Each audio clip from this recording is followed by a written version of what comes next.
Can Julio Rodriguez still be a superstar for the Seattle Mariners? Let's talk about it.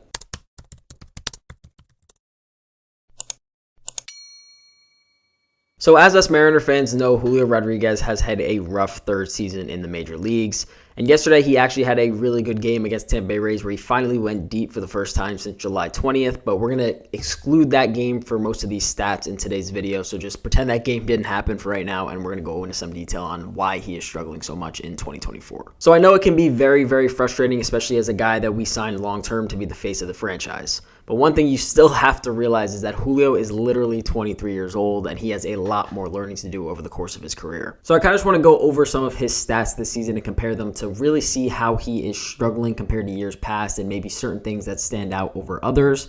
But like I said, I'm personally not too worried about Julio. I know a lot of people are, and a lot of people are really hating on him, which I mean, I guess I understand from a fan perspective because it can be very frustrating. But again, he is 23. He led us to the playoffs back in 2022 as a rookie, won Rookie of the Year, did all this stuff. And he's just having a down year. That's kind of how it is sometimes. A lot of guys just have down years. But again, you don't really pay this guy to have down years. But unfortunately, like I said, he is still young.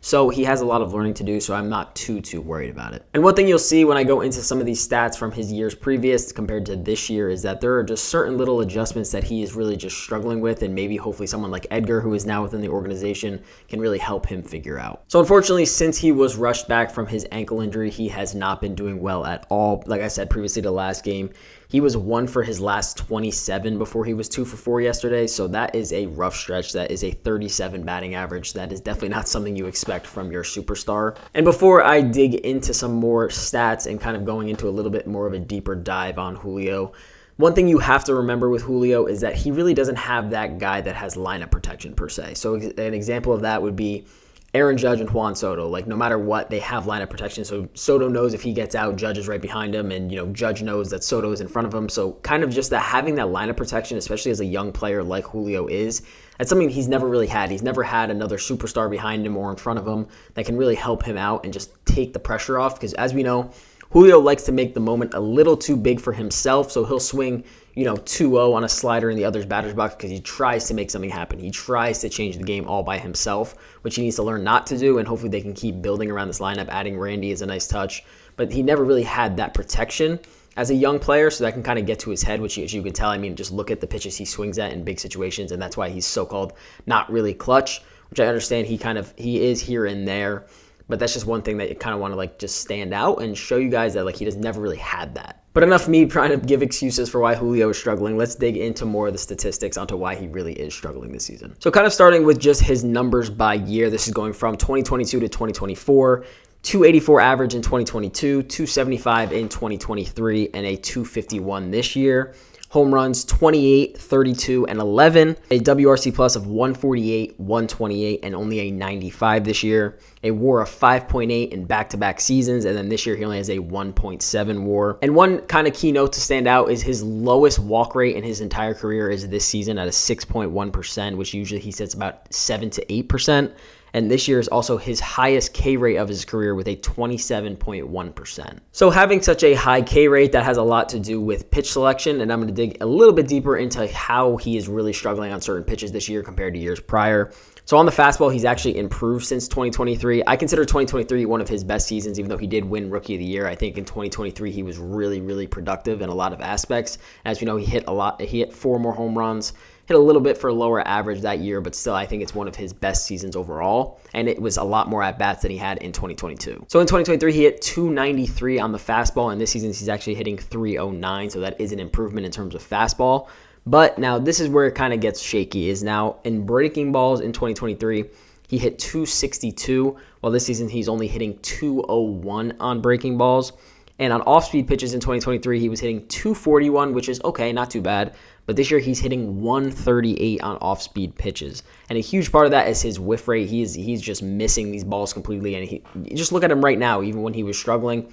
He's swinging at 2-0 sliders in the other batter's box. That's how you know he's not fully locked in. He's definitely not ready for pitches. He's just sitting fastball, and if he doesn't get it and he swings, he's just whatever. It is what it is. So kind of going along with that, like I said about whiff percentage, every single category in terms of fastball, breaking, and off-speed pitches, he is up this season 4% on each whiff rate. So basically what that means is he had a 25% whiff rate in 2023 on a fastball. This season he's up to 29%, and that's in every single category of pitch. He is up 4% in terms of whiff. So that really just shows he's not really fighting. He's not really, fouling balls off here and there. He's really just whiffing on a lot more pitches than he has in the past. And kind of to go along with that, that could definitely be something with his approach, is he's not using all fields like we're used to him using. Like he's a career, previously to this season, he's a career 280 hitter between the both seasons combined, and he really just uses all parts of the field. He'll hit a home run to right field, hit a home run to left field, dead center, whatever the case is, he uses all fields. And one thing I'm going to go into later on in this video is he's really just not using all fields this season. He's really just not using all fields like we're used to him doing. And that is something that could definitely be hurting him, because if he's just trying to pull everything, he's just trying to pull, it'll never work, because a guy that has the power to go out and hit a home run to right field or a double, whatever the case is, he's not doing, and he's straying away from that approach. And I don't know who's telling him to stray away from that approach. Maybe it was Brant Brown earlier this year. Who knows? Maybe it was DeHart. We don't know. So hopefully Edgar can get him to figure that out. That home run he hit yesterday, I know we're not talking about it, but it was very nice to see him pull the ball in the air for power, because that's one thing he really hasn't been doing. So I don't know what his approach was earlier this season or even into the midseason, but it really was not working for him. He got a little hot before he got hurt, but besides that, he really has not been hot all year. And I know some of you are saying a 250 average isn't bad, but again, he's our superstar. We don't really pay him to, hit 250 with 10 home runs. That's not why we signed him long term. We signed him to, hit up in the 270s and have some power behind it as well. He's a guy that can have easily 25 home runs every single year of his career. So I don't know where the disconnect is this year, but we'll go into some more stats in terms of why he's not using all fields. So there's two things I kind of want to talk about real quick, and that is his average exit velocity and his max exit velocity. As we know, Julio hits the ball hard, but for some reason, both of those numbers are down this year. So in 2022, his average exit velocity was 92 miles per hour. In 2023, it was 92.7, so a jump there. But then this year, it's only at a 90.8, so almost down 2 full miles per hour, which I don't know what the reasoning is there. Maybe his body, something with his back. I don't know what the case is there, but that is down. And in terms of his max exit velocity, he had a 117.2 max exit velo in 2022.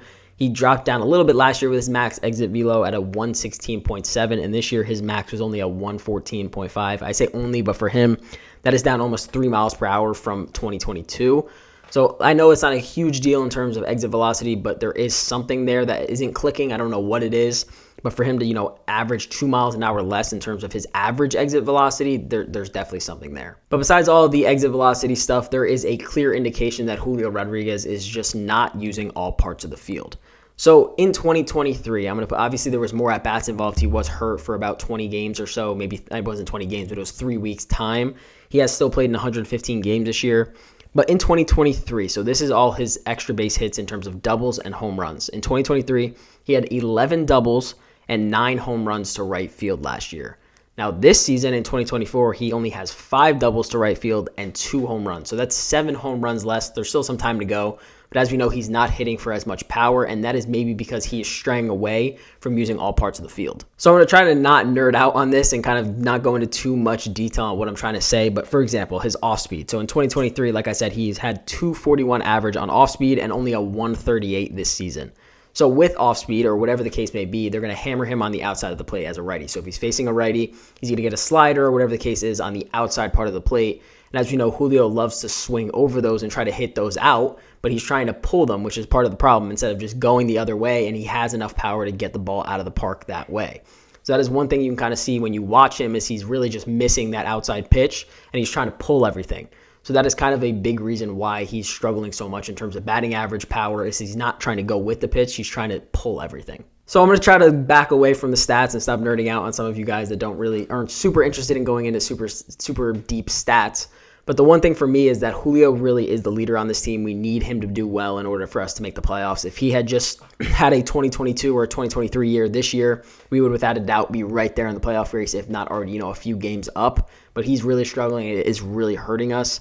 To me, he's much more like a Bobby Witt Jr. in the case of Bobby Witt Jr. is the face of the Kansas City Royals. The Royals would not be what they are without Bobby Witt. And I'm not saying that, I think Julio could be as good as Bobby Witt. I don't think that he could not be. That's just my personal opinion. I know a lot of guys will say that Julio will never be what Bobby Witt is, but I personally disagree. I think he could get there at some point for sure.